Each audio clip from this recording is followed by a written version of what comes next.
இந்த அவையில் பெண்களுக்கு எதிரான குற்றங்கள் தொடர்பான 2 சட்டத்திருத்த முன்வடிவுகளை அறிமுகம் செய்வதற்கு முன் அவற்றின் முக்கியத்துவத்தை பற்றிய விவரங்களை முன்னுரையாக குறிப்பிடுவதற்கு தங்கள் அனுமதியோடு நான் இங்கே தெரிவிக்க விரும்புகிறேன். மாண்புமிகு பேரவைத் தலைவர் அவர்களே, சமூகத்தின் சரிபாதியான பெண்ணினத்தின் மேன்மைக்கும் வளர்ச்சிக்கும் பல்வேறு திட்டங்களை உருவாக்கி தரக்கூடிய அரசு திராவிட முன்னேற்ற கழகத்தினுடைய அரசு. சமூகம், அரசியல், பொருளாதாரம் ஆகிய அனைத்து வகையிலும் பெண்களை முன்னேற்றி வரும் அரசாக நமது அரசு செயல்பட்டு வருகிறது. இந்த வளர்ச்சியை நாம் தினந்தோறும் அறிந்தும் உணர்ந்தும் இருக்கிறோம்.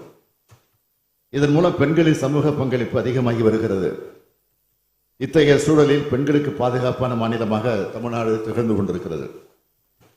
பெண்கள் அதிக வேலைக்கு செல்லும் மாநிலமாக, பெண்கள் அதிகமான சமூக பங்களிப்பு வழங்கக்கூடிய மாநிலமாக தமிழ்நாடு வளர்ந்து வருகிறது. அதே நேரத்தில் பெண்களின் பாதுகாப்பை உறுதி செய்தாக வேண்டும். பெண்களின் பாதுகாப்பை உறுதி செய்வதிலும் பெண்களுக்கு எதிரான பாலியல் வன்கொடுமைகளில் ஈடுபடுவோர் மீது தயவு தாட்சணியமின்றி நடவடிக்கை எடுத்து சட்டப்படி அவர்களுக்கு கிடைக்க வேண்டிய தண்டனைகளை வாங்கி தருவதிலும் உறுதியோடு செயல்பட்டு வருகிறது நம்முடைய தமிழ்நாடு அரசு. அரசின் இந்த நடவடிக்கை பற்றி இந்த மாமன்றத்தில் நான் பலமுறை எடுத்துரைத்திருக்கிறேன். பெண்களுக்கு எதிரான குற்றங்களை இரும்பு கரம் கொண்டு அடக்கி ஒடுக்கி வருகிறது இந்த அரசு. 86 விழுக்காட்டிற்கு மேலான வழக்குகளில் 60 நாட்களுக்குள் குற்றப்பத்திரிகை தாக்கல் செய்யப்பட்டிருக்கிறது இந்த அரசுதான். பள்ளிகள், கல்லூரிகள், பொது இடங்களில் பெண்கள் பாதுகாப்பு பற்றி 2,39,000க்கும் மேற்பட்ட விழிப்புணர்வு நிகழ்ச்சிகளை நடத்தி காட்டியிருக்கிறதும் இந்த அரசுதான். சத்யா என்ற பெண் ரயிலில் தள்ளிவிடப்பட்டு கொலை செய்யப்பட்ட வழக்கில் தூக்கு தண்டனை பெற்றுக் கொடுத்திருப்பதும் இந்த அரசுதான். அனைத்து பெண்களது பாதுகாப்பையும் உறுதி செய்யும் அரசாக தமிழ்நாடு அரசு செயல்பட்டு வருகிறது. பெண்களுக்கு இழைக்கப்படும் பாலியல் வன்கொடுமை என்பது யாராலும் மன்னிக்க முடியாத குற்றம். இத்தகைய கொடூர குற்றங்களில் ஈடுபடுவோருக்கு வழங்கப்பட வேண்டிய தண்டனை என்பது இத்தகைய செயல்களில் ஈடுபட முனைவோருக்கான கடும் எச்சரிக்கையாக இருந்திட வேண்டும்.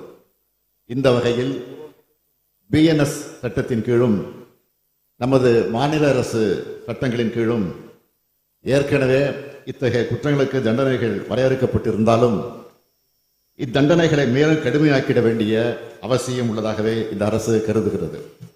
இந்த அடிப்படையில் இத்தகைய குற்றங்களுக்கான தண்டனையை மேலும் கடுமையாக்குவதற்காக BNS மற்றும் BNSS சட்டங்களில் மாநில சட்ட திருத்தத்திற்கும் தமிழ்நாடு 1998ஆம் ஆண்டு பெண்ணிற்கு துன்பம் விளைவித்தலை தடை செய்யும் சட்ட திருத்தத்திற்கும் சட்ட முன்வடிவுகளை பேரவையின் ஒப்புதலுக்காக முன்வைக்கிறேன்.